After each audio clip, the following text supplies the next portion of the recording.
বোতলগুলো ঠিক করো, ধর করে দাঁড়াও, যাচ্ছি। দাঁড়াও, আমি নামি আগে দেই। এই ছুড়ে না, দাও।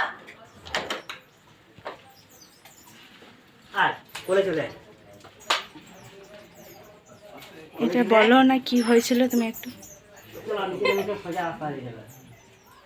কি হনুমান এখানে পাথর ইয়া করে দেখ এইখানটা দেখ, এইখানটা দেখ, পাথর ফেটিয়ে এখানটাতে ইয়ে করেছিল, হনুমানজি মন্দির প্রতিষ্ঠা হয়েছিল। এইখানটা দেখ, আরো বিশাল ব্যাপার।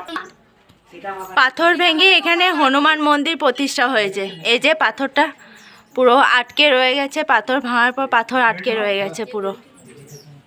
এই যে এই গলি হয়ে পুরো হনুমান মন্দিরের রাস্তা বেরিয়ে আসার।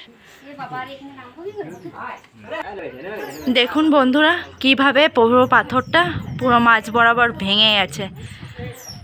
এখানে ভেঙে গিয়ে পুরো মন্দির প্রতিষ্ঠা হয়েছে। জয় শ্রীরাম।